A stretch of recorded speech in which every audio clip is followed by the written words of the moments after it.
We have a great episode for you. Like we promised last week that we will be covering the debate and giving our analysis based on the performances of the candidates, and we have that geared up and ready to go. And so Seth's going to introduce himself, and we're not going to waste any time because we have a 2 hour long video that we want to go over, and we're going to stop. Yeah, we're going to stop in the middle of it, and so we'll chime in from there. But yeah, with that being said, Seth, let people know what's going on. Yeah, we were gonna stream live originally, but it's kind of wasn't working with our schedules. Plus, we'd like to be able to stop and talk if we need to, because we're not just watching it. We do plan on commenting on their answers and stuff. But as long as this episode is, we might need to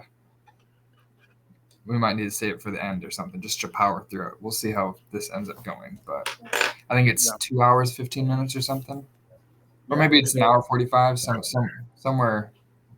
I think like an hour 45 if you take out the commercials, but then it's stopping and chiming in probably would get us there to like 2. I think that's what my math was actually. Yeah. Yeah. All right. Well, let's see how well the Republicans did in this primary here. Let me share my screen. Whoops. All right, here we go. Let's get this thing started.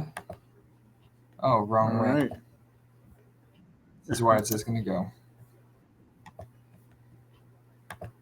Bear, this is the very same stage on which the Republican choice for president will accept the party's nomination next summer. The 8 contenders positioned by the order they sit in the polls, with the highest polling candidates in the middle standing center stage. Florida Governor Ron DeSantis. I think we skipped that, right? Big live.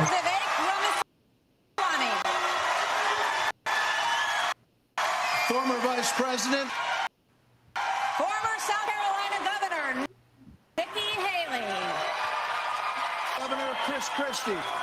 South Carolina Senator Tim Scott. Former Arkansas Governor Asa Hutchinson. And North Dakota Governor Doug Burgum. Okay. Some ground rules for tonight. We'll ask the questions, and then candidates get 1 minute to answer. If someone is singled out, you get 30 seconds to respond. And when the time runs out, we all will hear this. Very pleasant. So tonight, these candidates have a big opportunity to break out of the pack and to explain why they are best prepared to be the Republican choice for president, at a time when the likely Democrat nominee, President Joe Biden, is working to convince the country that with Bidenomics, things are looking up. They call my plan Bidenomics. I'm not sure they meant it in a totally complimentary way at the time. But guess what? It's working. But is it? More than 65% of Americans say the country is headed in the wrong direction. And here's the reality for some voters we talked to here in Wisconsin this week. We have noticed a dramatic increase in prices at the grocery store just across the board. Gas is high and food is high. A lot of people's out here homeless because they can't buy food. It's tough when you got mortgage rates at 7-8% versus 2 to 3. It's just you can't afford a house anymore. Inflation is ridiculous. It's killing us out here. As we sit here tonight, the #1 song on the Billboard chart is called Rich Men North of Richmond. It is by a singer from Farmville, Virginia, named Oliver Anthony. His lyrics speak of alienation, of deep frustration with the state of government and of this country. Washington, D.C. is about 100 miles north of Richmond. These rich men north of Richmond, Lord knows they all just want to have total control, want to know what you think. You've seen this video become famous before, right, Jesse? Yeah, it's like the #1 song on Billboard right now. Turns out this guy's not even a Republican. No, he's moderate. Yeah, he came out, he's like, well, I don't want these Republicans to use my name to think I represent them or something like that. It's kind of funny how he's moderate. Yeah. All right, let's Wanna know what you do, and they don't think you know, but I know that you do, 'cause your dollar ain't shit, and it's taxed to no end, 'cause the rich men, 'cause the rich men. So, Governor DeSantis, why is this song striking such a nerve in this country right now? What do you think it means? Our country is in decline. This decline is not inevitable, it's a choice. We need to send Joe Biden back to his basement and reverse American decline.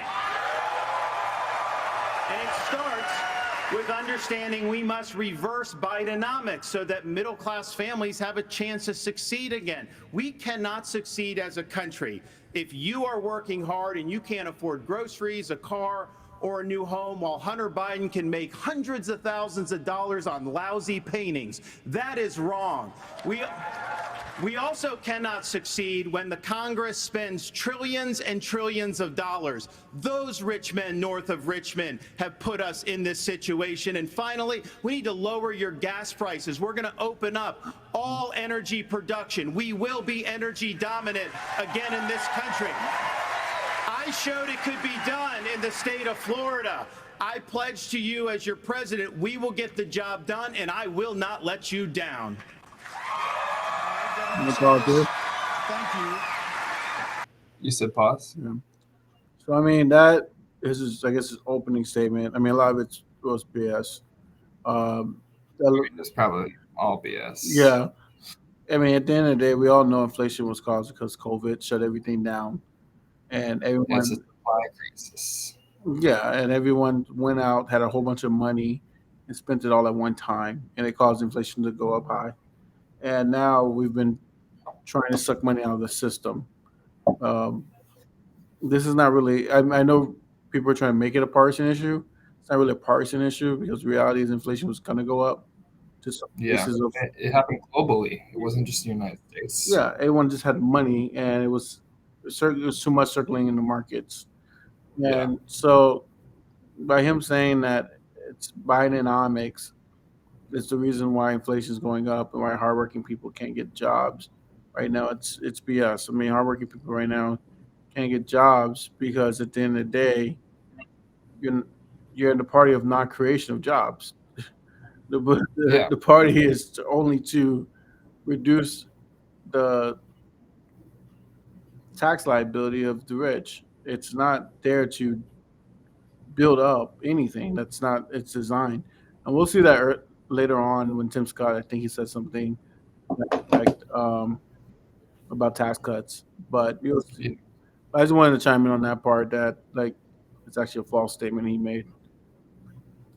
Yeah, I mean, inflation has nothing to do inherently with the spending as much as it depends on where there's more demand for something and they have supply, because that's why it was such a shock. Is they went the entire pandemic and they had a certain amount of supply because people weren't buying, and then all of a sudden globally people were starting to leave their house, and then everything was inflated. And Biden, right now our inflation is low.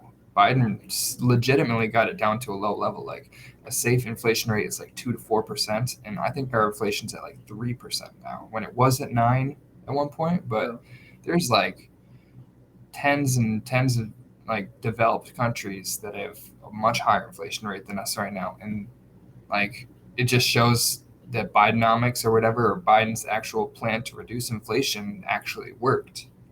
And people still think we're in heading towards a recession, but we are an incredibly healthy economy right now. We just have a lot of risk with whoever takes over next in 2024, which I'm about to find out here. Yep. Let's just continue. Governor Christie, do you agree with Governor DeSantis just said there? And why would you be better on the economy than him? Well, look, I do agree predominantly with what Governor DeSantis just laid out. I think that if you asked every one of us up here, that we would agree predominantly with what he just laid out. Here's the difference. The difference is that we're going to have to work and make sure that we sell these ideas, and be able to put ourselves in a position where we get a majority of the vote, not only by winning the Congress and the Senate, in 24, but also by having someone who's had the experience of doing it. Now, I was elected as a conservative Republican in a blue state with 61% of the vote, with a Democratic legislature against me the entire time. And we still, through hard, strong decision-making, brought them around to our point of view. We cut taxes in New Jersey. We cut debt in New Jersey. We made sure that each and every time we were confronted with bad Democratic ideas, we stood and stopped them. And when there were good ideas, we brought people together to make progress going forward. Truth and accountability are the things we need to do to fight waste. And I'd say the last thing is this, Brett. We cannot sit by any longer and allow the kind of spending that's going on in Washington, because every dollar they spend is a dollar that these people are not allowed to spend on their children and their grandchildren. It's robbing our country, and it's wrong. Well, Governor, let me just follow up very quickly. New Jersey, when you were governor, had the second lowest credit rating in the nation after Illinois, and it was downgraded 11 times. Yep. Yeah, and that's what happens when you inherit a blue state that has, you look at what we did on debt, Brett, in that state. We cut that state debt that had been left to us by 3 Democratic gubernatorial predecessors of mine who ran up that debt tremendously. And what you also saw us do was to cut the unemployment rate in 0.5% when I became governor in 2010. What we also did was cut pension payments to police to make sure that taxpayers were not being soaked by a public employee that was killing the taxpayer.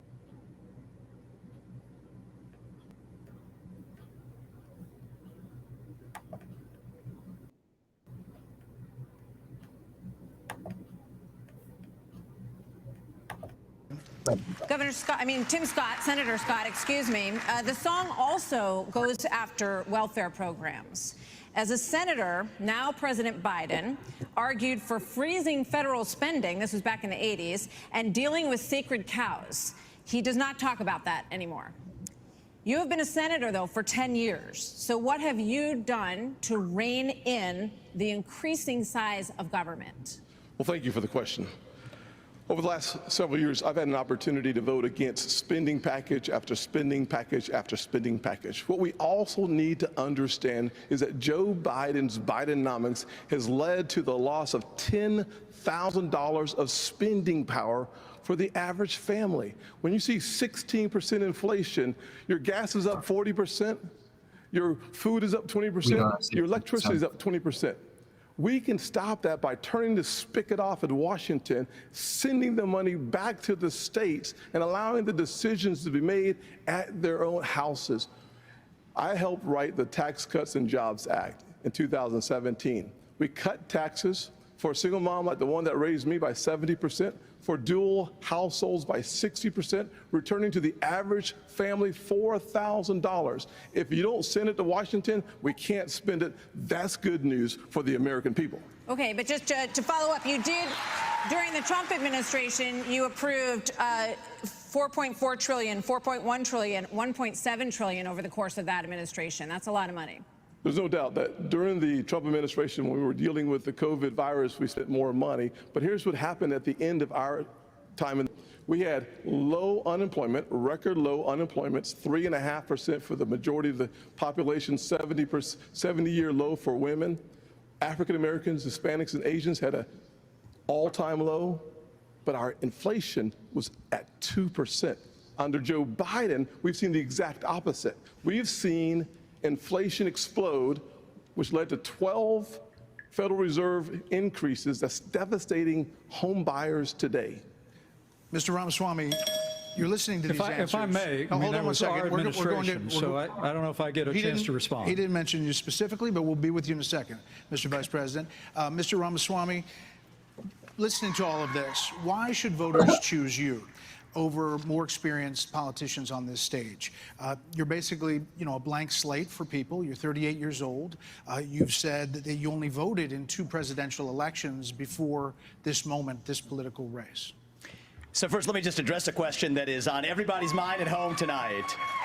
Who the heck is this skinny guy with a funny last name, and what the heck is he doing in the middle of this debate stage? I'll tell you, I'm not a politician, Brett. You're right about that. I'm an entrepreneur. My parents came to this country with no money 40 years ago. I have gone on to found multi-billion-dollar companies. I did it while marrying my wife, Apoorva, raising our 2 sons, following our faith in God. That is the American dream. And I am genuinely worried that that American dream will not exist for our 2 sons and their generation unless we do something about it. And I do think Brett is going to take an outsider, because for a long time we have professional politicians in the Republican Party who have been running from something. Now is our moment to start running to something, to our vision of what it means to be an American today. If you have a broken car, you don't turn over the keys to the people who broke it again. You hand it over to a new generation to actually fix the problem. That's why I'm in this race, and we're just getting warmed up. All right, to you, Governor Haley. So why are you better positioned to turn around this economy that we've heard all of these voters talking about tonight than Mr. Ramaswamy, who is a successful entrepreneur nationally right now? He's beating you in the polls. Well, I don't care about polls. What I care about the fact is that no one is telling the American people the truth. The truth is that Biden didn't do this to us. Our Republicans did this to us, too. When they passed that $2.2 trillion COVID stimulus bill, they left us with 90 million people on Medicaid, 42 million people on food stamps. No one has told you how to fix it. I'll tell you how to fix it. They need to stop the spending. They need to stop the borrowing. They need to eliminate the earmark. Republicans. Sorry, but I paused, and that was an issue. Okay.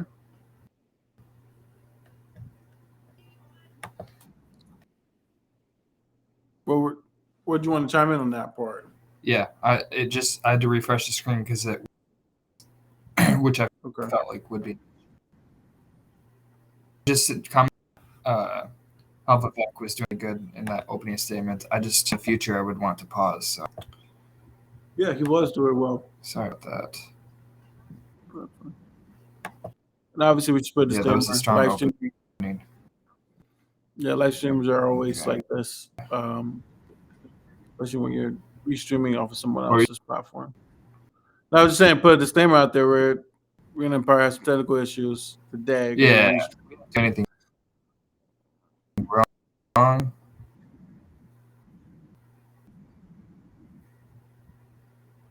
Looks like here.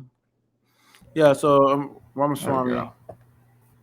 Yeah, Ramaswamy, my 2 cents on him is he is charismatic. Got the right part, right? Hmm? Yeah, that was the right part.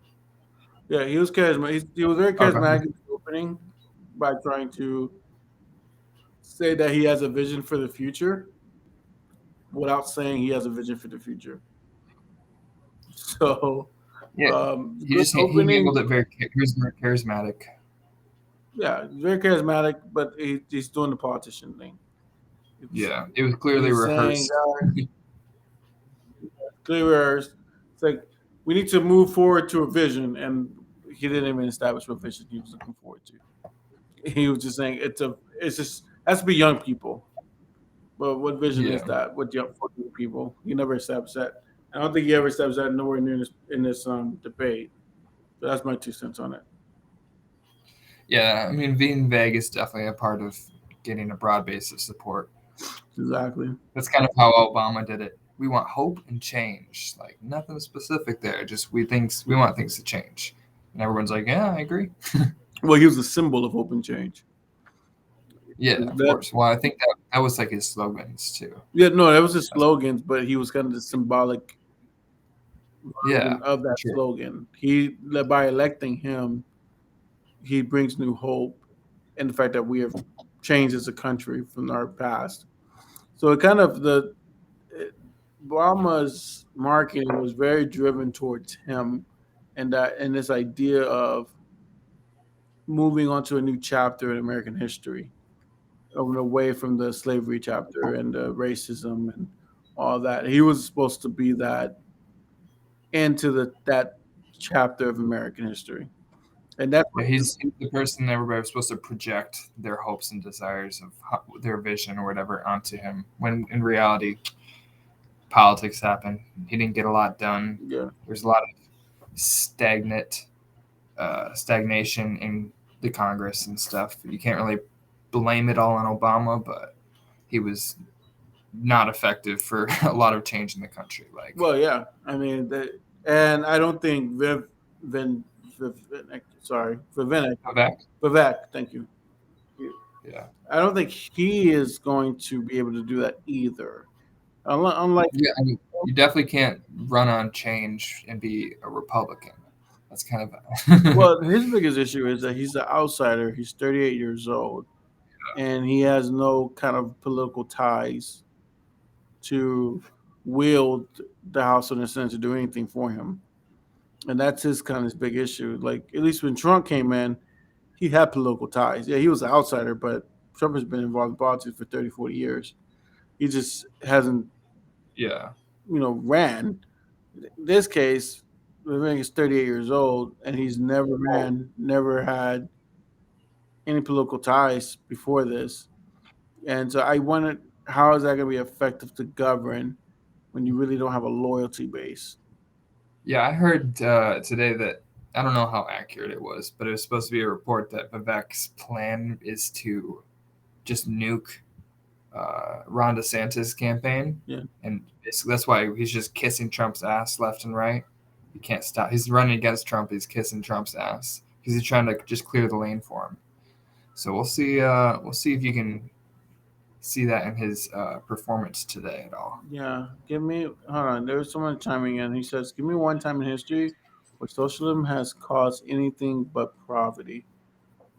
Well, I think. Depends on how you define socialism. Yeah, I'm not sure what you mean by that, Grossman. I think you're talking about socialism under an authoritarian idea, which I think me and Seth had this debate several times on this channel about. And if you're talking about that, that's never been successful. It's had like limited success. You know what I mean? Like there was a market socialist country in Yugoslavia. I was talking about authoritarian ones. That's what it was still authoritarian, but he was like one of the few examples of he was considered a benevolent dictator. He held on to it was Tito in Yugoslavia, and he held on to like all the power, but he also was super anti-Stalin while being a part of the Soviet bloc. So they were constantly feuding, and he created like a market-centered socialist economy. Yeah. With a bunch of co-ops, but there's a lot of state ownership and suppression of free speech and stuff like that. So it was obviously not good, but it did not lead to just like it made the economy better off than it was before. So I wouldn't say it led to poverty and stuff like that, but the closest examples to socialist countries today are the most successful countries, and they're social democracies. So if you define socialism as 100% socialized or public-owned economy, I will agree with you. There's not a lot of examples, but all right, we might as well get ahead. Yep. So we can catch up here. But stimulus bill, they left us with 90 million people on Medicaid, 42 million people on food stamps. No one has told you how to fix it. I'll tell you how to fix it. They need to stop the spending. They need to stop the borrowing. They need to eliminate the earmarks that the Republicans brought back in. And they need to make sure they understand these are taxpayer dollars. It's not their dollars. And while they're all saying this, you have Ron DeSantis, you've got Tim Scott, you've got Mike Pence. They all voted to raise the debt. And Donald Trump added $8 trillion to our debt, and our kids are never going to forgive us for this. And so at the end of the day, you look at the 2024 budget, Republicans asked for $7.4 billion in earmarks. Democrats asked for $2.8 billion. So you tell me who are the big spenders. I think it's time for an accountant in the White House. Vice President Pence. That was very strong on her. To go after her own party. To go after your own party on Republican debate is very, very strong. To me, that was it kind of separated herself in terms of showing that she's a puppet. She's kind of signaling to the old conservative base, the Tea Party base, which has kind of been completely off the map since in the Trump era. Yeah, but there's a duality I think she's reaching for, that she's not a puppet and that she is stronger than we perceive her to be, because that took a lot of courage to do that at a Republican debate. Yeah. So that was a good one point. I mean, That was a win I for see her as like the Elizabeth Warren of this race. I think she had better Like- shots. She had a better shot than Elizabeth Warren, but You said she has a better shot? yeah, winning. I don't know. I mean, at one point, Elizabeth Warren was like leading in the polls. Yeah, but she was kind of running on the Bernie lane. Everyone knew Bernie was eventually going to take that wing over. I think I remember points where it was Warren's race to lose. And then I can't remember exactly what happened, but something happened. She just sort of dropped down. But there was definitely a point when everybody thought Elizabeth Warren, because she was not as far as Bernie and she was not as centrist as all the other candidates. So she kind of had her own lane. Yeah. But yeah, that did not work out. Did not. 54% of voters say the cost of groceries is a, quote, major problem for them. Right. You blamed the Biden administration spending for that increase. But as vice president, your administration spent more than any prior, $7.8 trillion added to the national debt, $3.5 trillion of that before COVID. So does that mean that you're part of the spending problem? Well, first off, thanks for the question. Thanks for letting me respond to a reference to our administration's record. I'm incredibly proud of the record of the Trump-Pence administration. I mean, in 4 short years, we rebuilt our military. We revived our economy. We unleashed American energy. And we appointed 3 conservatives to the Supreme Court that gave the American people a new beginning for the right to life. Now, Martha, you asked earlier who's the most best prepared for this job. And I must tell you, with all due respect to all of my friends on the stage, and even to one that's probably looking on, I think unquestionably I am the best prepared, the most tested, the most qualified and proven conservative in this race. I was a leader in the Congress of the United States. I led Indiana where we balanced budgets and had a AAA bond rating when I was governor. And as Vice President of the United States, we spent funding to backfill on the military cuts of the Obama administration, and then we were there in the worst pandemic in 100 years. All that being said, I was the first person in this race to say that we've got to deal with the long-term national debt issues. You got people on this stage that won't even talk about issues like Social Security and Medicare. I mean, Vivek, you recently said a president can't do everything. Well, I got news for you, Vivek. I've been in the hallway. I've been in the West Wing. A president of the United States has to confront every crisis facing America. I will put our nation back on the path to growth and prosperity, restore fiscal responsibility, just as I did in Congress and as governor and when I was vice president. But, Yeah, if I may respond to that, 'cause I was- since you I were was named earlier. invoked. I'm going to give Vivek Can you first. say pause? No. Like, what made a time in Pence is telling me he's a super conservative, Bible-loving guy. That's just Yeah, I feel like he didn't answer his spending question very well. He kind of he was never going to answer that question. He spun. Yeah, because they did spend a shit ton for conservative. He's like, I have a plan for fiscal conservatism after we spend all this money. Like, okay. Yeah. Totally pivot. That was a classic political pivot. Not terrible, but let's see. We'll get to both of them. This isn't that complicated, guys. Unlock American energy, drill, frack, burn coal, embrace nuclear. Put people back to work by no longer paying them more to stay at home. Reform the U.S. Fed, stabilize the U.S. dollar, and go to war. The only war that I will declare as U.S. president will be the war on the federal administrative state that is the source of those toxic regulations acting like a wet blanket on the economy. So I'm not sure I exactly understood Mike Pence's comment, but I'll let you all parse that out. For me, it's pretty simple. That's something a U.S. president can do with focus, and I'll deliver on it. Well, let me explain it to you. Vivek, if I can. I'll go slower this time. I sometimes struggle with the reading comprehension. Look, I was a House conservative leader before it was cool. I actually pushed a deficit reduction act. That was the last time we actually reduced the national debt in the United States when I was the leader of House conservatives. I balanced budgets and cut taxes when I was governor.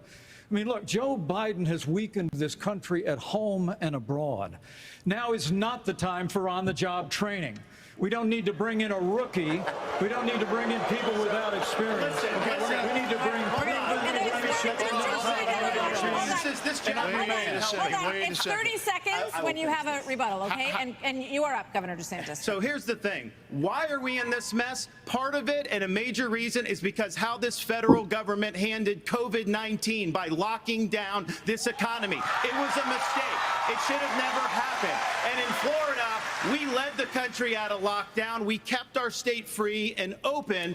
And I can tell you this, as your president, I will never let the deep state bureaucrats lock you down. You don't take somebody like Fauci and coddle him. You bring Fauci in, you sit him down, and you say, Anthony, you are fired.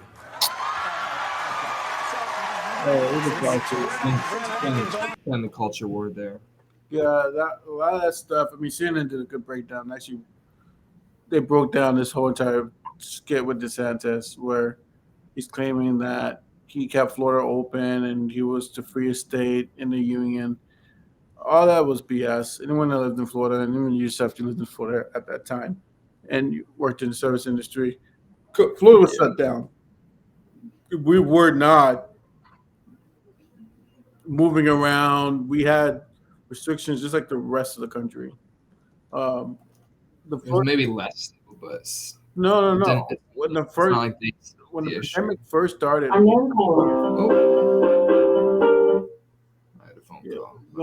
when the COVID first happened, we had the same restrictions as New York and California. We weren't different. The only thing that DeSantis did was those states said, "Look, we have to be cautious and take our time and wait and slowly open up things little by little." DeSantis was like, "No, we're just going to rip the bandage off and everything's going to open back up. I don't care." And that's all he did different. And in that time frame, a lot of people moved because they were tired of the restrictions in the other states. And so they moved to Florida because we're the only ones who actually was opening up at a rapid pace. And so that's all that was. And I know he takes a lot of credit as if he was like this guy who had the foresight to know that COVID wasn't a big deal, which it was. And he kept it open. But the reality is he closed it just like every other state was closed. He just opened it a lot faster than everyone else. And CNN broke it down too. They actually gave a timeline of everything. I'm giving just a rough estimate. So it was misleading what he was saying there. Look at this vice president debate. Good lineup.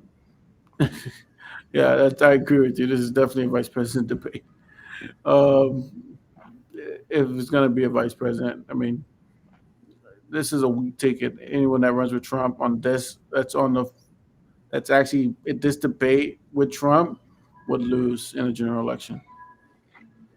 But yeah, go ahead, Seth. You know what? We're going to bring in. I just want to finish responding to Mike. I just want to respond to Mike for 1 second because he invoked me back. Listen, now that everybody's gotten their memorized, pre-prepared slogans out of the way, we can actually have a real discussion now. The reality and the fact of the matter is... Was that one of yours? Not really, Mike, actually. We're just going to have some fun tonight. And the reality is, you have a bunch of people, professional politicians, super PAC puppets, following slogans handed over to them by their 400-page super PACs last week. The real choice we face in this primary is this. Do you want a super PAC puppet, or do you want a patriot who speaks the truth? Do you want incremental reform, which is what you're hearing about, or do you want revolution? Okay. And I stand on the side of the American Revolution. We're going to take control back here. We need everyone to have a moment on the economy. Yeah. I think that's fair. Can I address the COVID there are two people issue who that have the governor not. brought up? We're going to get back to that. We are. There are two people who we have not heard from yet. So let's hear from Governor Burgum and then from Governor Hutchinson on the economy, sir. Well, great. Thank you, Martha. And of course, I'm from a town of 300 people. It's a big deal to make it on this stage with all these folks. But when they were all wishing me well, and I think I took them a little too literally when they said, go to Milwaukee and break a leg. But I do want to say on this, we're missing something. We can't just talk about the Biden economy because the economy, energy, and national security are all tied together. Of course, we're paying too much for our energy in our state in our country right now. But part of the reason why is because of the Biden policies on energy. We've got a plan right now, the $1.2 trillion of Green New Deal spending buried in the Inflation Creation Act is something that is just subsidizing China. If we're going to stop buying oil from the Middle East and start buying batteries from China, we're just trading OPEC for Sinopec. And then belatedly, the Biden administration says, no, we're going to put sanctions on Russian oil. Well, we put sanctions on Russian oil, well, then it's 20% off. Who's buying it? China. So if you buy a battery in this country, you buy a solar panel, it's being produced in a plant in China powered by coal, or it's being powered by oil and gas at 20% off. And every farmer in this country would like to buy diesel at 20% off, just like they're buying it in China. Governor Hutchinson. What was that?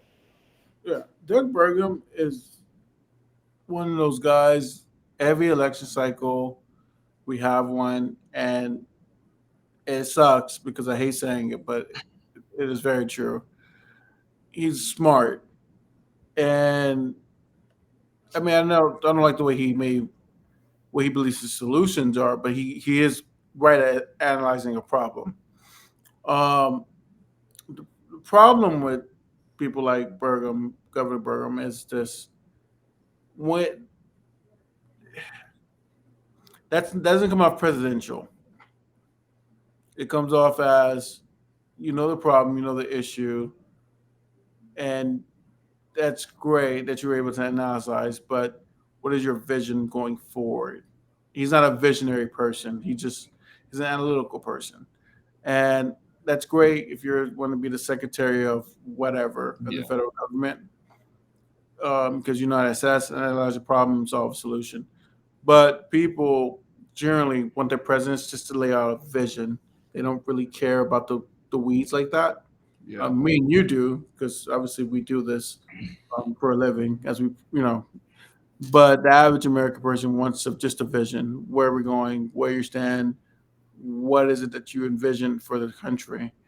And Doug Burgum is, in my opinion, just another. There's always a candidate. There's usually one or two. He's Republican, pretty much. Yeah, there's always one or two of them who's really smart, who can analyze a problem. I may disagree with him, but his logic is there, you know. But yeah, that's not presidential. There's no vision in that.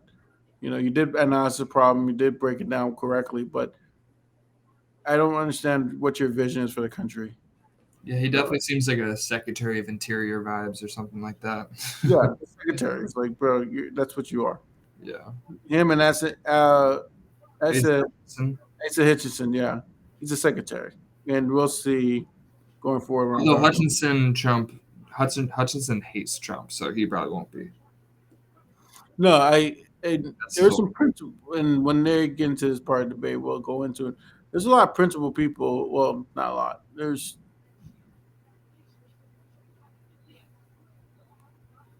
I'm reading and counting. Like three principal people on this stage. Everyone else will say whatever to get elected, but there's only three people who actually keep, you know, they'll stand by their principles. Who's that? I remember to name them. I think Asa Hutchinson is one, Chris Christie's the second, Mike Pence is the third, and that's it. I agree. Everyone else on that stage is going to say whatever they want to say so that you can elect him as president. No, I 100% agree with that, actually. Yeah. They're still the old school conservatives, the ones that have been like, they were like more popular before Trump. Since Trump, Vivek didn't exist, DeSantis didn't exist, Nikki Haley was a governor, but she became UN secretary under Trump. Tim Scott didn't exist. Like, none of these people existed, so that's why they have to, like, their principles are Trumpism. The other people have been in politics, establishment politics for decades, so that's correct. Let's keep on moving forward. Thank you, Grant. Delighted to be here tonight. And let me just tell you that I'm a pro-life governor from a conservative state that have a conservative record in which I lowered taxes in Arkansas as governor.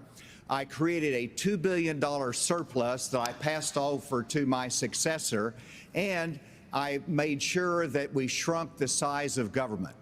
We have 14% fewer state employees in Arkansas after I left government than when I took over as governor 8 years ago. I tell that because that's what I thought that was the dumbest and idiotic thing you could ever say on a national stage. I laid off a whole bunch of workers who were government officials who worked from 9 to 5 jobs, and I'm wearing that as a badge of honor. Yeah, only those rich corporate conservatives would see it that way, or that would agree with him. You know. But even if you did see it that way, you're running for president of the United States for the common man, the working. Oh my gosh. It's fine. You're working for a common man, and you're saying you're supposed to represent the working people, and that's the statement you make on a national stage. It shows that he's not ready for a national stage. He doesn't even realize the position he's going for is to represent the middle of America and not the corporate elites that fund him. Also, and all three of those people that you just mentioned, they would probably give them a cabinet position, specifically Department of Education. I don't think Trump would give none of these people a cabinet position, honestly. Well, he definitely would like Vivek for sure. He will give Vivek a position. Everyone else he doesn't really like. Yeah, I don't know how he thinks about Doug Burgum. I feel like he doesn't care enough. Yeah, Doug Burgum doesn't move a needle for him. I don't think so politically. Yeah, everyone else kind of boils his blood now. Yeah, Nikki Haley wouldn't do anything in terms of helping him out, and plus she worked for him already. Yeah. Chris Christie wouldn't move a needle. The problem with a lot of these people that are running, it's just people. A lot of people know them already. I mean, some of them they don't know. Yeah. But it's not like the ones that they don't know is inspiring enough to kind of move the needle. It's like people to check. Yeah, we know he had zero shot of becoming president, but he did inspire a group of people. Yeah. So he definitely set a name for himself for the future. If he wanted to run for, he's probably going to run for office in Michigan. He moved to Michigan now because it's a blue state. Like, let's be honest, that's why he moved. Yeah. So I would imagine in the next decade he will run for some office. Yeah, and so he's one example of you have people in your cabinet that's going to move the needle, and none of these people move the needle for Trump. I mean, clearly, if he's got 60% of the vote of people who already said they're going to vote for him in their own party, they're not going to move the needle. Yeah. And thanks for following us, Get a Girl 4. We appreciate that. And thanks for the question, Sir Livick. Get us 69. We appreciate that. All right, let's continue. Let's keep going. We need in Washington, D.C. We need somebody who can actually constrain the growth of the federal, that can actually reduce the size, and I've pledged to reduce by 10% our federal non-defense workforce. That's a specific pledge to make that attacks the administrative state. And let me applaud some of the business partners that are here that have had success in business. But let me tell you, I've been a federal prosecutor. I've served our country in terms of being head of the DEA, in Homeland Security, in times of crisis. And while I think that that's experience that is important for the future of our country, to be the President of the United States that can lead with positive solutions and be held accountable. Thank you. We have a lot of topics to get to, and I promise we're going to get to everyone if we play within the rules. Okay, next topic. More than 1,000 people are still unaccounted for in Maui after the deadliest U.S. wildfire in more than a century. Hawaii's governor and White House officials said that climate change amplified the cost of human error. And a tropical storm hit California for the first time in 84 years. The ocean hit 101 degrees off the coast of Florida. And in the last month, the heat wave in the Southwest broke records nearly 50 years old. So Alexander Diaz from Young America's Foundation has a question for you. Polls consistently show that young people's #1 issue is climate change. How will you, as both President of the United States and leader of the Republican Party, calm their fears that the Republican Party doesn't care about climate change? So we want to start on this with a show of hands. Do you believe in human behavior is causing climate change? Raise your hand if you do. Look, we're not school children. Let's have the debate. I mean, I'm happy to take it to start. Alexander, so do you want to raise your hand?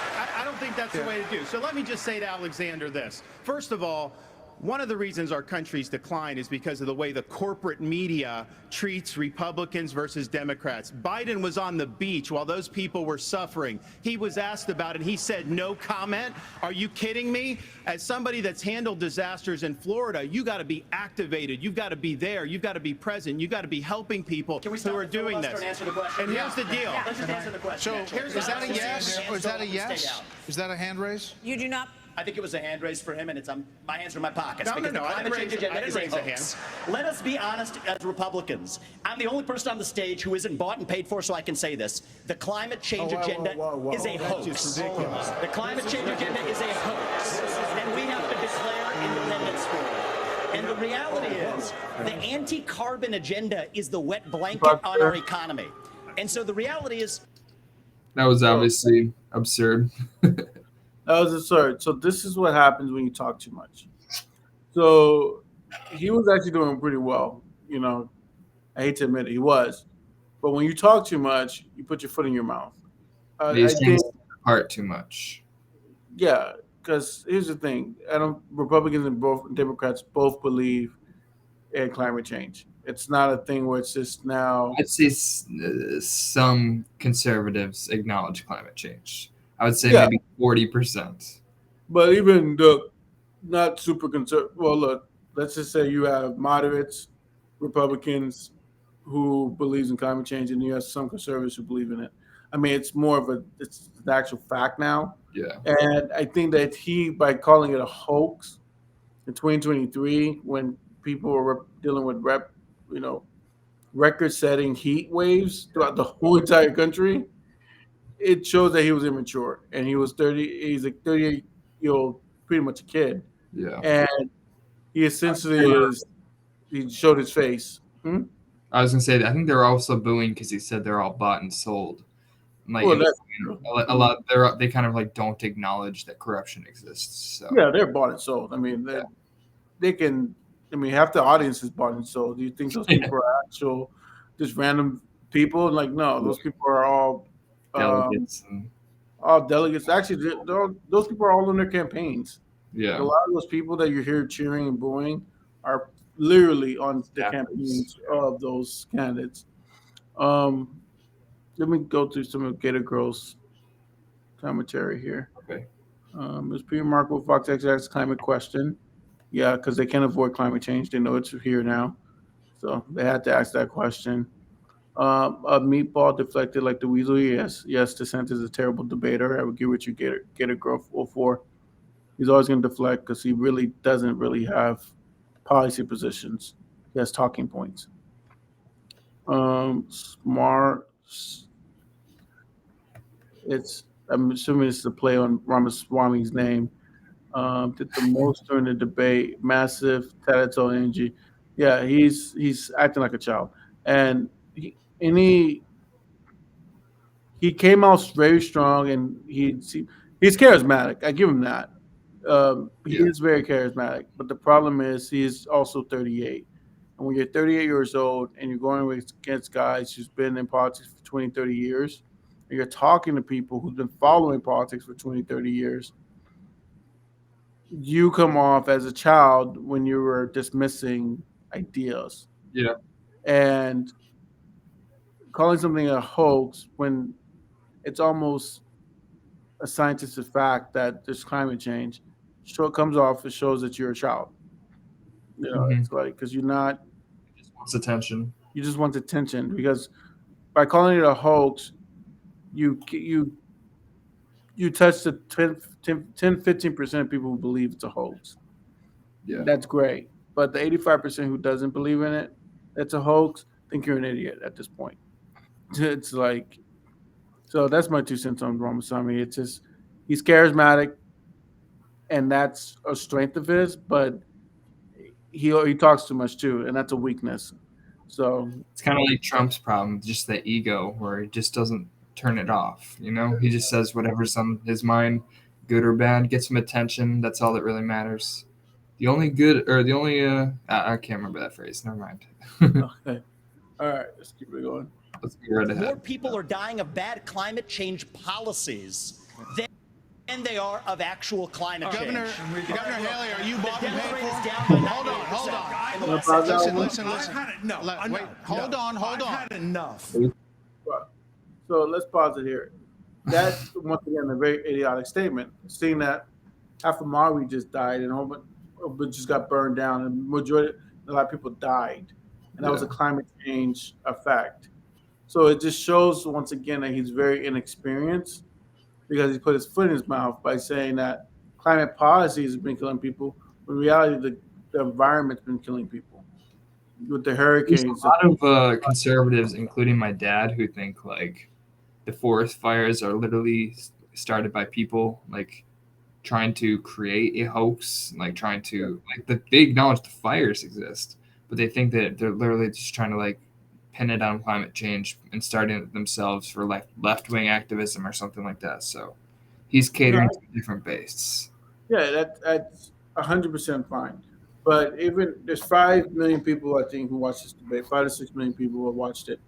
Yeah, you talk to maybe 500,000 people who actually believes that. I agree with you. You know, and so you just made the other 4.5 million people that watched him. He sound like an idiot. Mm-hmm. So, just my 2 cents on it. All right, let's try to get through some of this. Let's see. I've had enough already tonight. We may have to do of a guy who sounds like ChatGPT standing up here. Oh, we just missed the best. And the last person in one of these debates, Brett, who's the anti-carbon agenda is the wet This is like blanket the on our highlighted economy. And so the reality is more people are dying of bad climate change policies than they are of actual climate change. Governor Haley, are you bought and paid for? Down by Hold on. in the last century. Listen. I've had it. No, Wait, hold on. I've had enough. I've had enough already tonight of a guy who sounds like ChatGPT standing up here.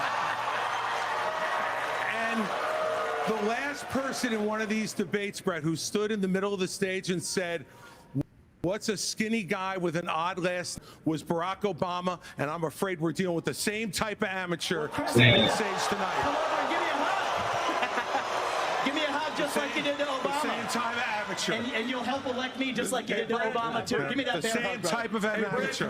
Hold on. Governor Haley, would you like to respond? Are you bought and paid what for? I would like to say is the fact that I think this is exactly why Margaret Thatcher said, if you want something said, ask a man. If you want something done, ask a woman.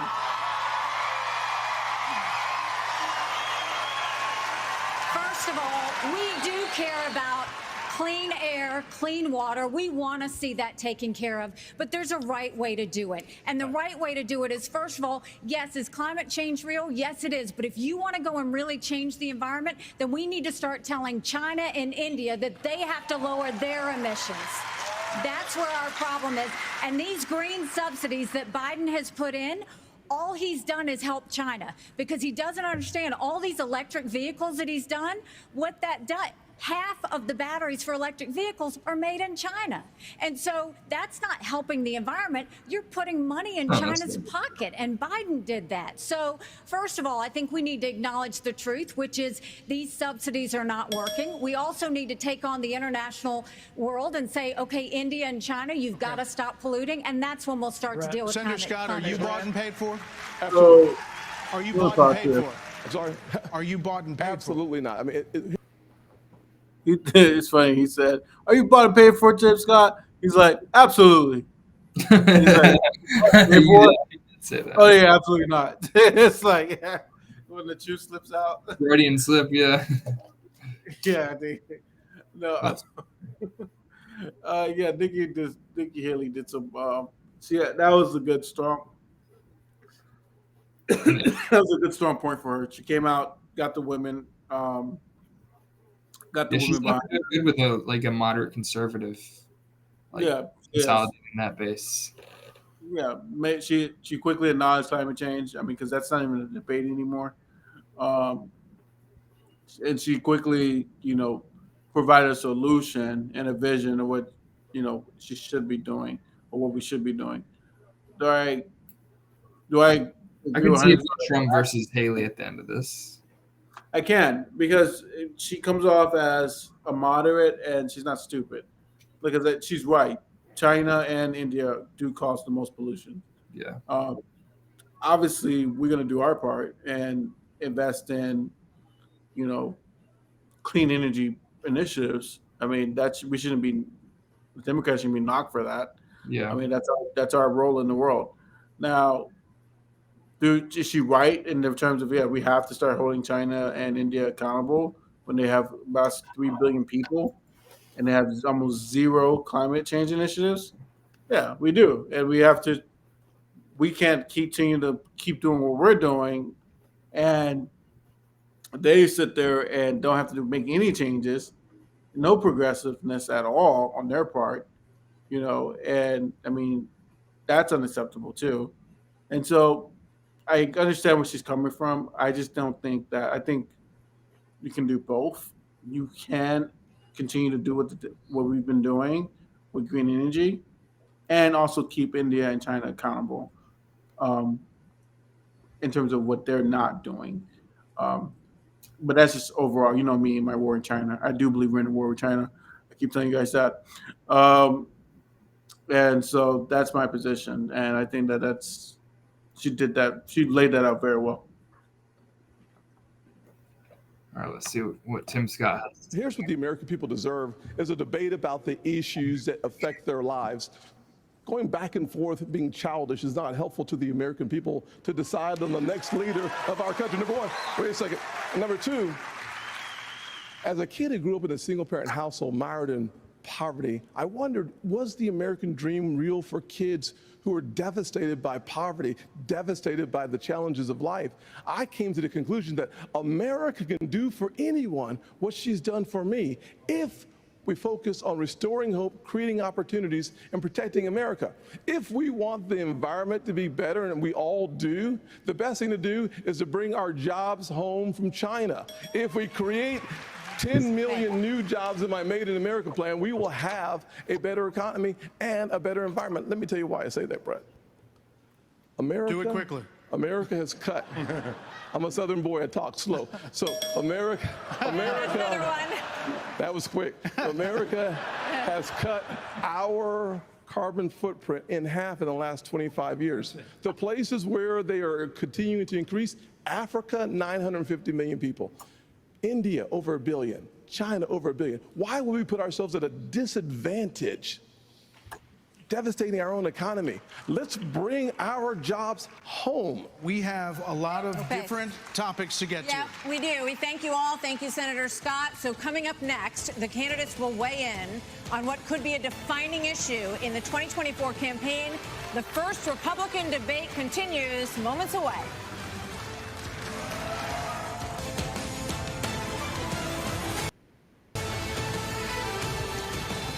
Abortion has been a losing issue for Republicans since the Dobbs decision.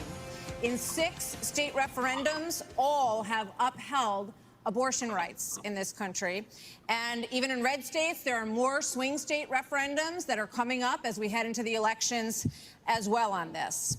So, Governor Haley, what do you say to your party and to your state, which today confirmed a 6-week as well, especially impact on women suburban voters across this country? I am unapologetically pro-life, not because the Republican Party tells me to be, but because my husband was adopted and having both of my children, so I'm surrounded by blessings. Having that issue, this is talking about, this didn't need to decide something this personal, because it's personal for every woman and man. Now it's been put in the hands of the people. That's great. When it comes to a federal ban, let's be honest with the American people and say it will take 60 Senate votes. It will take a majority of the House. So in order to do that, let's find consensus. Can't we all agree that we should ban late-term abortions? Can't we all agree that we should encourage adoptions? Can't we all agree that doctors and nurses who don't believe in abortion shouldn't have to perform them? Can't we all contraception should be available? And can't we all agree that we are not going to put a woman in jail or give her the death penalty if she gets an abortion? Let's treat this like a respectful issue that it is, and humanize the situation and stop demonizing the situation. Brett, that was one of the best conservative answers on abortion I've ever heard. So, yeah, I guess I concur with you. Obviously, we believe in a woman's right to choose. yeah. That's But I our never hear position. them ever make concessions at all. So that's Yeah, exactly. And I think as a woman, she understands the woman what the hang up is for a lot of women. It's not that, there's certain women who have these beliefs and it's Christian based and it's faith based, and they should not, if they don't want to have abortion, that's fine, but they can't take these beliefs and then try to force I say women, but even the men, the Christian men of faith, force these ideas onto non-Christian women or women who may be Christian who decide they still want to get an abortion because that's not something that God convict them of. Yeah. Like that's once we get into that realm of trying to make morality law, and this goes to anything like criminal justice and all these morality laws, that those kind of laws are essentially the opposite of the ideas that this country was founded on. This country was simply founded on the ability that everyone respects and love each other's and continue to pursue happiness, living together. And it was never a system built on dogma or people having a certain type of agenda, now passing laws so that you can oppress the majority. Yeah. And that's not what it was. That's not what it is, and it will never be that. And so for Nikki's position to say that, hey, I understand our position as Republicans is what it is, but just be honest, that's not really that's not really what the country wants. Yeah, I mean, it's a conservative position to ban all abortion nationwide. There's never actually been a nationwide ban in the United States. It went from being like abortion didn't exist to it was pro-choice. Maybe they had some restrictions in the States, but then it went straight into Roe v. Wade. So it's like there's no like return to tradition in this idea. Like abortion bans are radical and they've never existed. So No. I like that she at least was trying to play the moderate, even though she said like don't force doctors who don't want to participate in abortion, as if there's doctors that are like, no, get in there, boy, perform that abortion. Like they have specialized doctors for that stuff. Like no doctor's ever been forced to perform an abortion. That's ridiculous. Exactly. You know how conservatives are. Other than that, I thought it was a pretty solid answer. Yeah. You're not mentioned, Vice President Pence. Governor DeSantis, you signed a 6-week abortion ban in Florida. One of your biggest financial backers said that you need to, quote, shift to get moderates or you will lose. What do you say to him and others who say politically that is a tough thing to sell nationally? Well, I would say we sold the biggest election landslide victory in the history of the Republican Party in the state of Florida in 2022. That's what I did. We can win. But second of all, look, you got to do what you think is right. I believe in a culture of life. I was proud to sign the heartbeat bill. I remember one of the most moments of my life was when I heard the heartbeat of my oldest daughter in my wife's womb and then saw the sonograms of all 3 of my kids. What the Democrats are trying to do on this issue is wrong, to allow abortion all the way up to the moment of birth. I know a lady in Florida named Penny. She survived multiple abortion attempts. She was left discarded in a pan Fortunately, her grandmother saved her and brought her to a different hospital. We're better than what the Democrats are selling. We are not going to allow abortion all the way up till birth, and we will hold them accountable for their extremism. But just to be clear, Governor, would you sign a 6-week ban federally? I'm going to stand on the side of life. Look, I understand Wisconsin is going to do it different than Texas. I understand Iowa and New Hampshire are going to do different. But I will support the cause of life as governor and as president. Vice President Pence, you're shaking your head. We must have a Hold on, Senator. limit. Vice President Pence, you're shaking your head. Well, look, I'm not new to this cause. After I gave my life to Jesus Christ as my Lord and Savior, I opened up the book and I read, "Before I formed you in the womb, I knew you. And see, I set before you life and death, blessings and curses. Now choose life." And I knew from that moment on, the cause of life had to be my cause. And I've been a champion for life in the Congress, a champion for life as governor and as vice president. And to be honest with you, Nikki, you're my friend, but consensus is the opposite of leadership. When the Supreme Court returned this question to the American people, they didn't just send it to the states only. It's not a states only issue, it's a moral issue.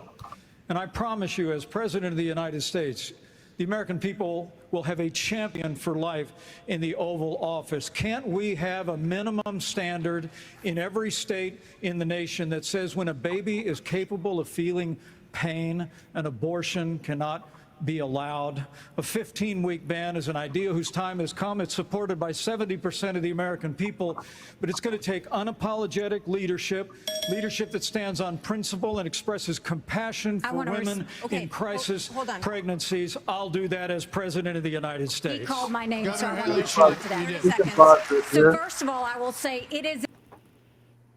The problem with politicians like Pence is, once again, it's those kind of ideas goes against the whole fabric of the Constitution.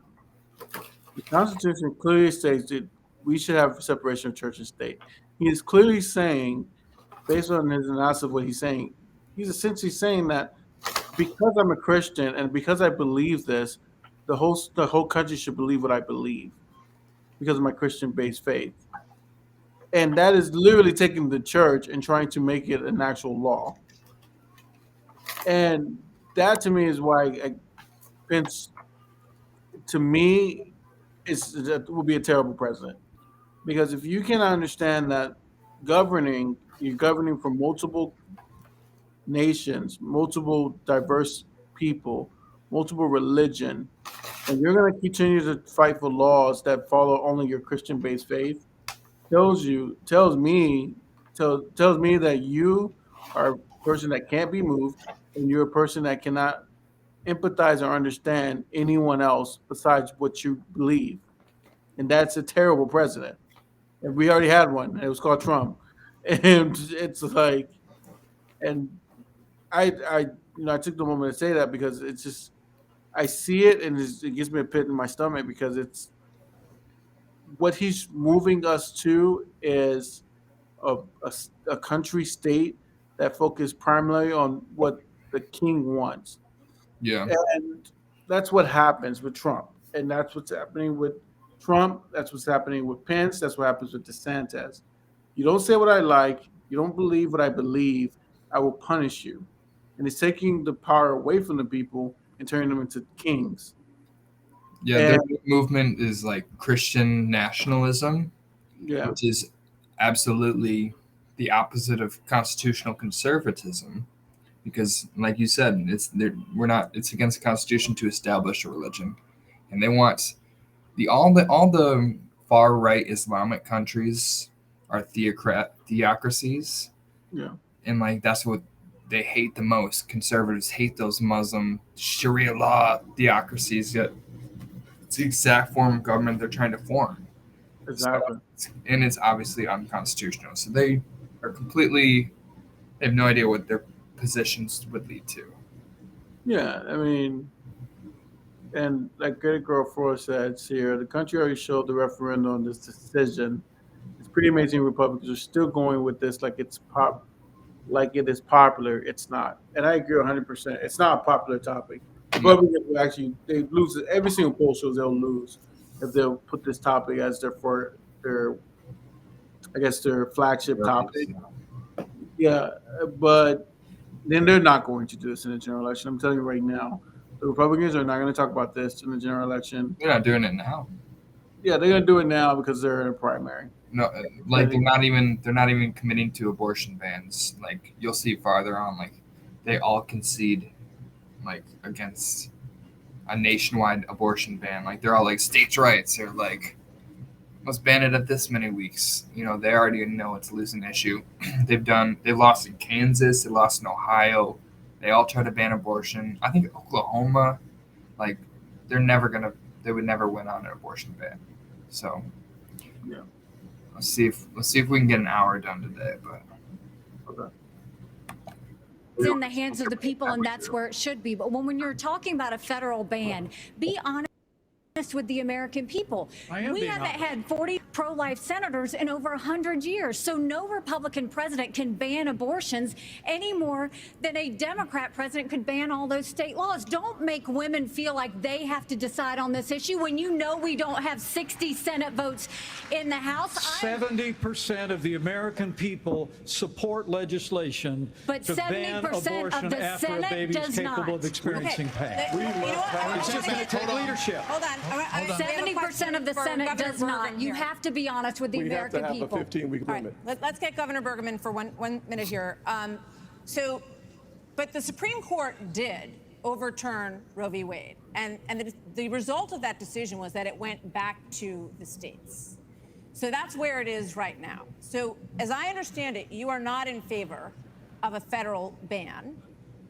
What do you say about the states? There's about 5 of them, including New Jersey, I think a few others, that allow abortion up until the time of birth, though. If you were president, would you be able to abide that? Well, first of all, I'm a pro-life governor of a very pro-life state. And this issue is, of course, very important. But I am on the record, and I stand behind that we should not have a federal abortion ban. We should not. And the reason why we shouldn't is very simple. It's the 10th Amendment.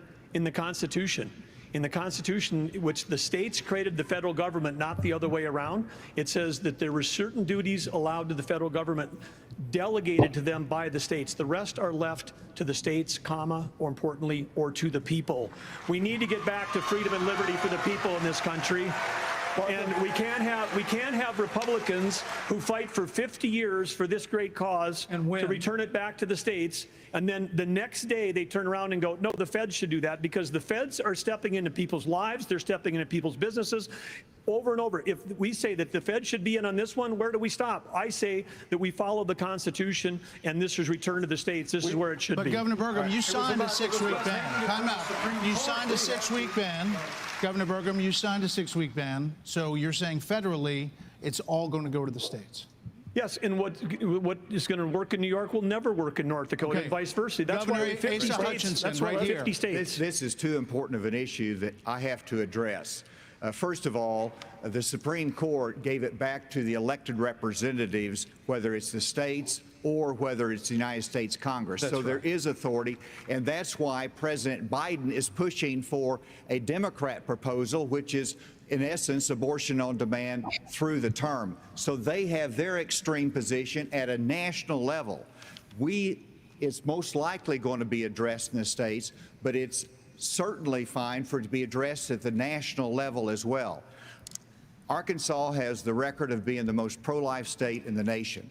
I signed 30 pro-life pieces of legislation while I was governor. And every state can determine a different outcome here. And it is the most important issue for women and for the unborn child and for our country that we get this right. It's going to be a continued debate. Let's talk about it in terms of compassion, in terms of protecting the life, and also understanding how we have to enhance adoption services, how we have to enhance maternal care. Those things we've done in Arkansas and are important for our nation's future. There are a lot of issues that are very important. Senator, I'll let you weigh in. We cannot let states like California, New York, York, and Illinois have abortions on demand up until the day of birth. That is immoral. It is unethical. It is wrong. We need a president of the United States who will advocate and fight for, at the minimum, a 15-week limit. I am 100% pro-life conservative. I have a 100% pro-life record. I got to tell you, though, we must fight for life. Our Declaration of Independence says our Creator gave us inalienable rights that include life.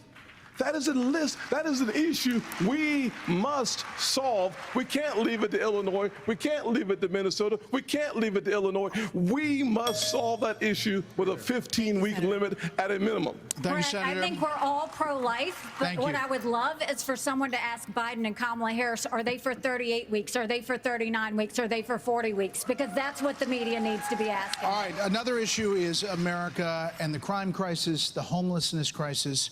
American cities are in decline. People are moving out as homelessness, drugs, crime move in. There are problems accelerated. They did accelerate during the pandemic and are still rising, actually. Murders in Los Angeles, New York, Chicago, all up 30% between 2019 and 2022. Homelessness is up 11%, the largest jump in recorded history. Vice President Pence, a lot of this began in the COVID era. How much of what we're seeing happening around this country is a result of those COVID lockdowns? And is your administration in part to blame for how we got here? Well, I think what's in part to blame is the Democrats have been talking about defunding the police for the last 5 years. And we ought to be funding law enforcement, particularly in our major cities, at unprecedented levels. I mean, it's extraordinary to think about the violence that's claiming innocent lives literally every week in every major city in this country. And yet Democrats and liberal prosecutors in major metropolitan areas continue to work out their fanciful agendas, to do bail reform and go easy. What we need is strong commitment to law enforcement. We need leadership in Washington, D.C. that'll marshal the resources of the states, marshal the resources of the American people. But let me also say it's about opportunity. I mean, a lot of people don't know that those Trump-Pence tax cuts that we got signed into law go away at the end of 2025 if we don't have a Republican president and a Republican House and a Republican Senate. When I'm president of the United States, we're actually going to cut taxes further. We're going to extend those tax cuts, and we're going to close the Federal Department of Education, block grant all that funding back to the states. With a growing economy and educational choice and law enforcement, we will bring our cities back. Governor Christie, another issue. This weekend here in Milwaukee, reports say there were 30 shootings and a number. This Department of Education thing, everyone keeps saying on the Republican side, it's idiotic, but everyone keeps saying it, and I guess it's just a talking point that everyone's running with this cycle. No president can close the Department of Education. Every time they say it, it's idiotic, it's stupid. They know they can't do it. They're just saying it so that people... It's posturing. It's posturing so people can feel like they're strong. Yeah. Constitutionally, they can't do it. I don't think it would fix anything, though. It's so ridiculous. So, Sir Leviticus 69, you're saying where in the Constitution of the state they cannot. Okay, so I'll explain to you guys. I mean, there's a thing in the Constitution that's called separation of powers, right? So the separation of powers essentially gives each branch the power to do certain things. The Congress has the ability to raise revenue, tax, and create agencies. When the Congress creates an agency, the president's responsibility under the Constitution is to fill those positions of those agencies. The president cannot close an agency. He can just hire and fire who's in the agency. So when they say that they're going to close the Department of Education, they don't have that power to do that constitutionally wise. The only people who has that power is the United States Congress. It's not like the Republicans really care about following the Constitution anymore, though. Yeah, but they still have a Supreme Whatever. Court, and if the Supreme Court reads the way the Constitution is written, which they should be since they're conservative. So conservative Supreme Court. Yeah, they should read it as the letter of the law. If they're conservative, they will it would immediately stop it. So, yeah. So I hope that answers your question, Sir Levitt. Sorry, I'm pronouncing. It's late, guys. So, I hope that answers your question um, of how it's why they Why it's can't. not constitutionally viable. Yes. So that answers your question. All right. But yeah. So if you keep hearing them saying that, it's an idiotic statement. They can't do it legally. They can't do it. They know they can't do it, but it's just a talking point. I agree. Number of them, including kids. Add that to the big increase in school shootings around the country. Democrats blame this crisis on easy access to guns. They also blame Republicans for blocking gun control legislation. What would President Christie do? You know, I'm proud of the fact, Brett, that I'm the only person, along with Governor Hutchinson, up on this stage who's actually running United States Attorney's Office. I ran the 5th largest office in America in a state where there is significant urban crime. And the problem is not going to be solved by more money. The problem is that these prosecutors in these localities in the states are refusing to do their job and to arrest violent criminals. So what a President Christie would do is appoint an attorney general who would instruct each of the 93 U.S. attorneys that they are to take over the prosecution of violent crime in every one of those cities that are failing to do so. We have plenty of room in the federal prisons to lock up these violent criminals and clean. Okay, that's a lie. Once again, the federal government can't do that. It's just a talking point. And let me explain that so that people don't understand why. The federal government has we have something called the supremacy clause, and it's also called, I can't think of the name right now, but it's the independent state doctrine. Essentially, federal government cannot tell states what to do if the issue is not correlated with a federal issue. So by him saying that he can appoint a federal prosecutor to now prosecute state crimes, that violates the supremacy clause. Well, not excuse me, I take that back. That's not supremacy clause. That violates the federalism clause, which essentially separates the federal government from the state constitutions. And so what he's saying is technically it's not true. It's false. But I know he's saying it because it's a talking point. Up what's going on all across this country in these individual cities. Secondly, what we need to make sure that each and every one of these criminals understand is that the laws apply to everybody. And when Hunter Biden fills out a fake application, a false application for a gun permit, and then is facing a 10-year mandatory minimum, which was mandated by legislation sponsored by his father, and then you have a Justice Department that walks away from those charges, we're telling people that the law doesn't apply to everybody. In a Christie administration, he would go to jail for 10 years. What about a President Ramaswamy? What does a President Ramaswamy do about guns? There's been this big hoopla about Hunter Biden from the far right, saying that, oh, well, he got a sweetheart deal and no one's bigger than the law. That's bullshit. Like, people who can pay the money for a big, expensive attorney always get good deals. Just because Hunter Biden was the public face of that, well, that's going through all of the criminal justice, through all 50 states, through all the counties. That's going on. People with more money get better deals than the person who is poor, who can't afford a really good attorney to give them a good deal. And so you're sitting there trying to say that this one's Hunter Biden is some special character and that this is unfair. Well, then talk about the black kid who can afford a good attorney and the Latino kid who can afford a good attorney, or the working man can't afford a good attorney. That happens every single day in America. He gets shafted for 10 years because he had a bad attorney, and the other guy walks away for probation for a month, and they had charged with the same crime. Yeah. So this whole idea is like he's saying, well, it's unfair that he gets a sweetheart deal. He was a prosecutor. He did those deals. And so it's complete BS and is another talking point that's not real based on true facts. Reality is we have a crime wave in this country and we know how to fix it. The question is, do we actually have the spine to do it? More cops in the streets, able to do their jobs without looking over their shoulder for getting sued. And we also have a mental health epidemic in this country. Just over the same period that we have closed mental health institutions, we have seen a spike in violent crime. Do we have the spine to bring them back? I think we should. As president, I will. But it's not just drugging up people in those psychiatric institutions with Zoloft and Seroquel. It's a deeper issue. I think faith-based approaches can play a role here, too.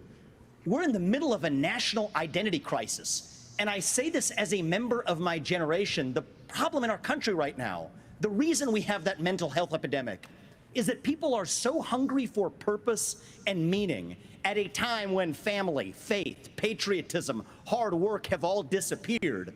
What we really need is a tonal reset from the top, saying that this is what it means to be an American. Yes, we... All right, Sir Leviticus 69. He's saying that the Constitution does not specify anything about the federal government having anything over education, so it defaults to the 10th, and the head of the Department of Education is the cabinet position within the presidency, so yes, they can absolutely dissolve it. They could probably bring it in front of the courts, and we currently have a hardcore original Constitution, and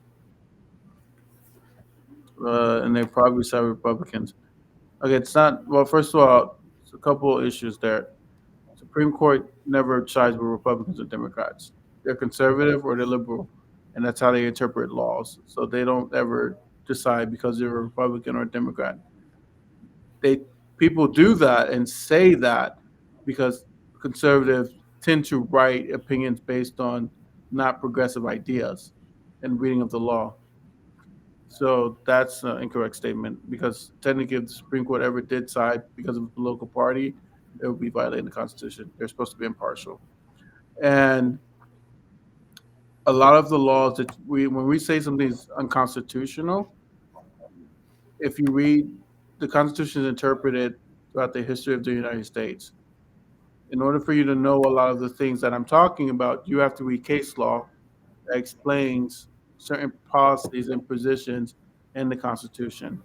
So a lot of things that you're asking me for to show you in the Constitution, you have to read cases on. And there's over 250 cases on constitutional issues and what the federal government can do and what the Congress can do. What else? And definitely doesn't say what Republicans will try, though. They'll try anything. It's just whether or not it ends up holding up in the Supreme Court, which, for the most part, makes me nervous. I'm not too sure what you're saying here. You're telling me go look up the Constitution, go look up the case law. Well, I went to law school, and I'm an attorney, so I think I know the case law, and I've read the Constitution. And I'm not too sure. It seems like you're trolling. And listen, I'm, and I'll say this for anyone: we love to. I would answer these questions if you have a serious question, but we don't do trolling. The moment you start trolling is the moment I silence you and I don't respond to your questions. If you have a real knowledge and you have some interesting perspective, I usually stop it and allow you to chime in. But at this point, I don't even think. Yeah, like I said, I think you're trolling.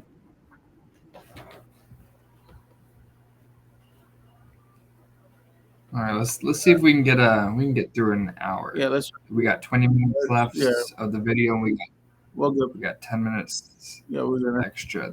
Let's go ahead. Let's get over that. Yeah, we're definitely gonna have to do a part 2 because we're not doing a 4-hour episode right now. Okay, sure.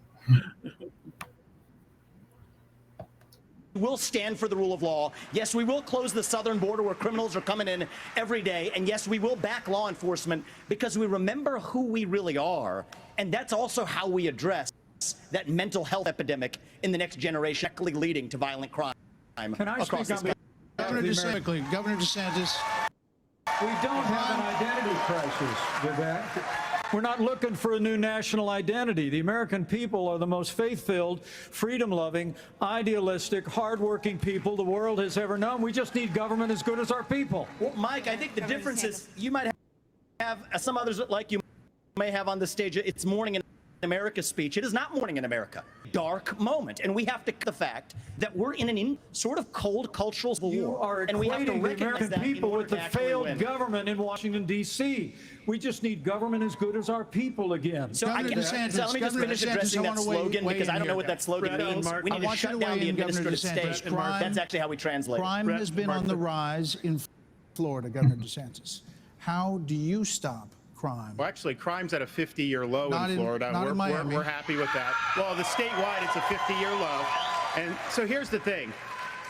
These hollowed out cities, this is a symptom of America's decline. And one of the biggest reasons is because you have George Soros funding these radical left-wing district attorneys. They get into office and they say they're not going to prosecute. You know who else George Soros is funding?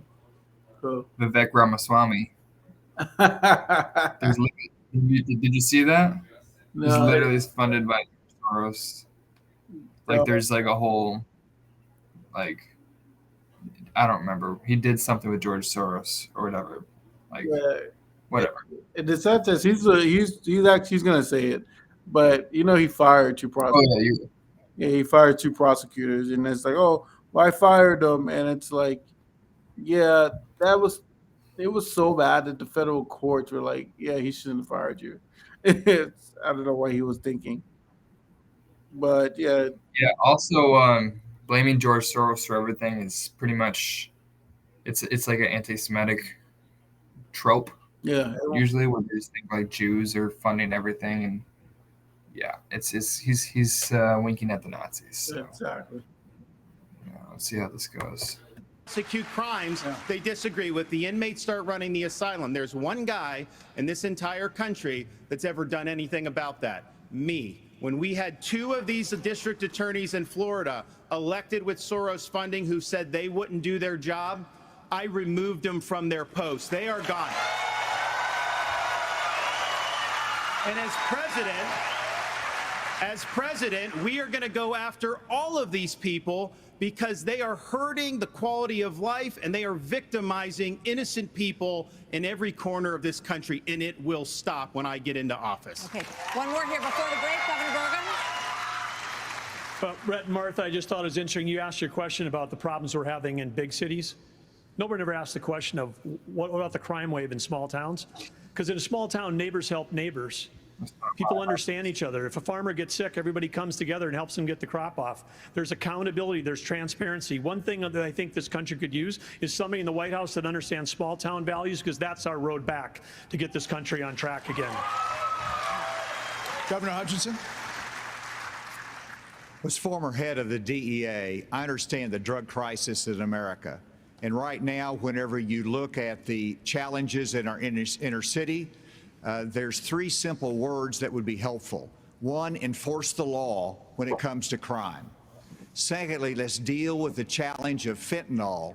And it's both about stopping the coming from Mexico, but it's also about education of our young people, making sure that we have the tools that are needed for addiction counseling. That's what we expanded in Arkansas as well. Whenever you look at the underlying challenge of America, though, no one likes to see an America with smash and grab in our inner city. Huh?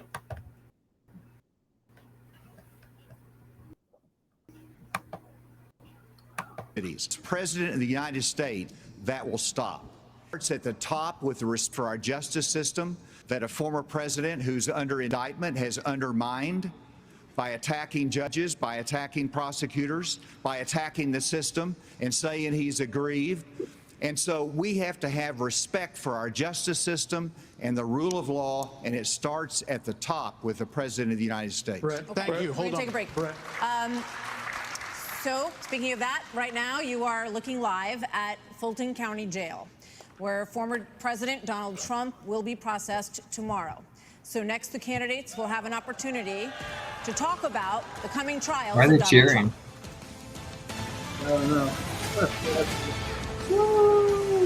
Well, we have a lot to get to in this second hour of this GOP primary debate. Policy discussions. The top with the respect for our justice system that a former president who's under indictment has undermined by attacking judges, by attacking prosecutors, by attacking the system and saying he's aggrieved. And so we have to have respect for our justice system and the rule of law, and it starts at the, that will stop. GOP primary debate. You all signed a pledge to support the eventual Republican nominee. If former President Trump is convicted in a court of law, would you still support him as your party's choice? Please raise your hand if you would.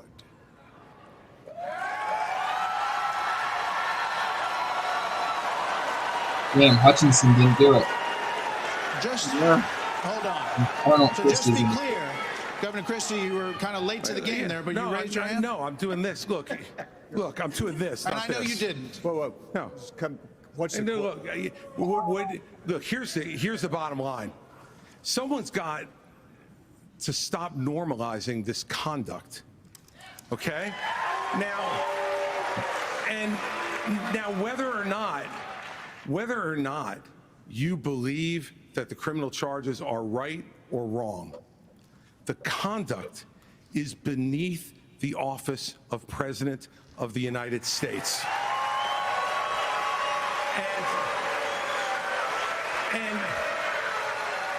And you know, this is the great thing about this country. Booing is allowed, but it doesn't change the truth. It doesn't change the truth. Mr. Ramaswamy, you raised your hand supporting. I'd like to get in and respond. Let's just speak the truth, okay? President Trump, I believe, was the best of the 21st century. It's a fact. And Chris Christie, honest to God, your claim that Donald Trump is motivated by vengeance and grievance would be a lot more credible if your entire campaign were not based on vengeance and grievance against one man. And if people at home want to see a bunch of people blindly bashing Donald Trump without an iota of vision for this country, they could just change the channel to MSNBC right now. But I'm not running for president of MSNBC. I am running for president of the United States. We're skating on thin ice, and we cannot set a precedent where the party in power uses police force to indict its political opponents. It is wrong. We have to end the weaponization of justice in this country. 30 seconds, Governor DeSantis. Look, let me tell you No, I'm sorry. 30 seconds, Governor You Christie. make me laugh because Goes both ways, brother. you sit here in an answer. You sit here in an answer. Hold on a second. You sit here in an answer. Go ahead, Governor Christie. Hold on, Governor Christie. Hold on. Well, so listen, the more time we spend doing this, the less time they can talk about issues you want to talk about. So let's just get through this section. Governor Christie. You sit here talking about how you want to stand up for the rule of law. Yes. And law and order. And the fact is that it can't be selective. In your book, you had much different things to say about Donald Trump than you're saying here tonight. That's not true. Well, it is very true. That is not true. It's very true. I read it, Because and there's I know. a difference between bad behavior and illegal behavior, Chris. And you as a prosecutor should know better. Yeah, you know what? I know a lot better. There's a difference between bad behavior. And I know a lot better than you do. You've never done it like you've never done anything to try to advance the interests of this government except to put yourself forward as a candidate tonight. And here's the thing. We've stood up for law and order. I did it as U.S. attorney. I did it as governor. And I am not going to bow to anyone when we have a president of the United States who disrespects the Constitution. He said, Get your MSNBC contributor. he said, these are politicized indictments, and we have to call out the truth. Martha, it's important to say that the president said, Donald Trump said, it's okay to suspend the Constitution. Now, the oath you take is to preserve, protect, and defend, not suspend. I will always stand up for our Constitution, regardless of the political pressure. We have another question for you. We're going to get everyone in on this issue, but I have another question. I have another question. Hold on, you will. All right. So, President's former vice president is on this stage tonight. He has faced hecklers on the campaign trail over his actions on January the 6th. On that day, the vice president moved forward with the certification of the election. We could pick up. So do you believe that Mike Pence did the right thing, Senator Scott? Do you believe he did the right thing? Absolutely. He did the right thing. Number one. Number two. We should be asking ourselves a bigger question So I think that'll be a about good. the weaponization of the Department of Justice. When I'm Because we can come. When we come back, because that's a good way to stop, and then we'll on our next video, in our next episode, we'll skip that part because obviously I was trying to get it like right at halfway, but yeah, we're close enough. Yeah. I mean, we okay. Mike Pence did his job. Good job. I mean, that's not really a debatable topic.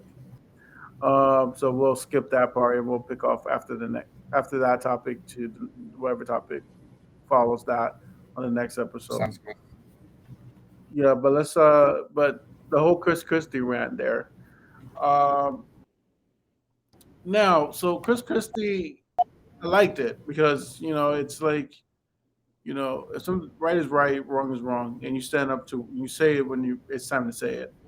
And he was booed. He was booed. Obviously that audience is not Very conservative audience. very conservative ideas, and it is what it is. The audience was going to boo him, but he stood up what he was going to say, and the American people heard him, and. Like 5 million people watched that. We heard him, and not all of us are booing. Yeah, he's not speaking to the Republicans in the audience. He's speaking to all the people watching live. You know what I mean? So it doesn't really matter the attention he's getting. It matters that people are hearing some sort of opposition to Trump because it's kind of illegal in the Republican Party to attack Trump in any way. So, and the problem, I think Chris is playing it right. You continue to do that because at the end of the day, Trump is in the middle of an indictment. These trials are going to start, and all these evidence is going to start coming out. And every single person who didn't stand up to Trump before and switch faces and to try to stand up to him after he starts getting in more and more legal trouble would now look like a hypocrite. Yeah. And their campaign would die immediately. And so it's smart. Right now it's not cool because none of the evidence comes out. Yeah. The evidence to leak out of what's happening and the American people, because I saw a poll. This isn't actually being talked about at all, but there's a poll where Trump went down 5 percentage points after the debate or after the mugshot? After the debate. Okay. So he dropped. So that should tell you that his base is solid. I mean, let's be real. He's winning by like 56%. So his base is solid, but it's not like it can be broken up. Yeah. And people just want another option. Like so far, nobody's dazzled them more than Trump has. But everyone was Trump. Every single last one of them was Trump. The only people who helped themselves in that debate was Christie, Nikki Haley. That was it. I think Vivek helped himself. Vivek's coming off as a Trump puppet. Yeah, for sure. But the Trump people like him. Yeah, Trump people like him, but he's a Trump. Everybody is preferring him to Trump. I don't think anybody who's listening to Trump is like, you know what, Trump is my guy. But now I think I'm going with Vivek. Yeah, that's not going to happen. But they are seeing him more favorably, and he's definitely helped himself, like his personal approval rating. You know what I mean? Maybe not necessarily up in the polls, but he's definitely making a name in the Trump face. He is making a Trump. The problem, I'm not saying he's not. Yeah. What I'm saying is that if Trump gets in trouble, no one's going to go run to Vivek to save the party. Although the Trump people, if Trump can't run anymore. He's kind of done a better job of doing Trump without being Trump than DeSantis is. So he's kind of running the lane DeSantis left. DeSantis was in that lane, and now with DeSantis pushed to the right of Trump, Vivek is now the new Trump, but not Trump. He's not even attacking Trump, which is helpful to him too in his own way. Haley is playing the I don't like Trump, but I'm not going to outright attack him. And Christie is playing the I'm just going to attack Trump. So they all cater to their own lane there. And I think that's the best strategy if I'm Christie. Yeah. Because at the end of the day, I think that strategy is going to win out. I think the strategy, because the Republicans, they like strongmen. They're like, for Republicans to always claim that they're all about democracy and they hate socialism and authoritarianism, they always pick the strong man. That's just how they. That's just what they do. Like so Christie is smart to play the way he's playing it. Everyone else that's playing this kowtow to Trump is that's going to bite them in the butt. It always does. DeSantis is he's starting to feel it. It's like, yeah, you were saying stuff about Trump now, but the last couple of years you were all about Trump. Yeah. And you see his numbers are starting to slip and slip and slip and slip because Republicans hate that. They hate. I don't want to call him a slithering snake, but no, that's exactly right. He's kind of squirmy, and he's becoming such a politician when that was kind of his thing. I'm just a regular guy, and I'm just doing what the people want in Florida, and I'm not doing these shutdowns. I'm not beholden to the establishment. When now he's playing all the establishment moves and listening too much to consultants and becoming something that he's not even authentically. Yeah, so people see that, and his numbers are slipping. Yeah, and that's what I said. The only people I think did themselves a favor are Nikki and Chris Christie, because Nikki can take that, run the moderate lane. What do you think about Pence, though? I'm curious about that. I think Pence is going to. He's cooked regardless, but I feel like he's gonna lay and bury himself in Iowa. He ran a good race. People know who Pence is. His Trump voters were never going to. They're never going to support him. Yeah, that's a good point.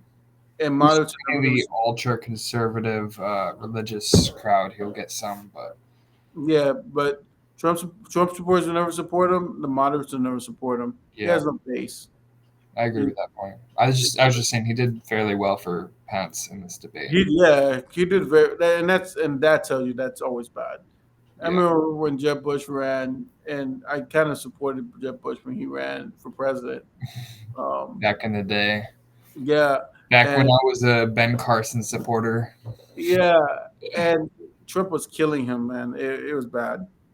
And the only reason why I was Jeb Bush, because I was a Democrat at that time. Only reason why I was Jeb Bush. Yeah, I knew you supported Jeb Bush, but I didn't know you were cross party. Yeah, I actually liked Jeb Bush because he was the governor of Florida, and he was actually more moderate in Florida than he led on in that election, because obviously you don't want to come off as a moderate Republican primary. So he was like, "Oh, I'm just super staunch conservative." That's what he was saying. Even though anyone that followed Jeb Bush knows, like, no, you're a moderate. And so, and I remember when I was, following him, and I was like, all right, yeah, you're going to run for president. Trump came in, completely sucked the air out of the room. And it was so bad as a supporter of Jeb Bush. When he had a good debate, I was so excited. Mm-hmm. He went up 4 or 5 points. I was like, man, this is our comeback. And that's what Mike Pence is. It's like people who listen to him was like, oh, man, he had a good debate. Maybe this might be his comeback. And it's like, no, it's never going to come back. It's like, people know who you are. You're not new to anybody. They don't like it. No, I disagree. I agree with you. Yeah.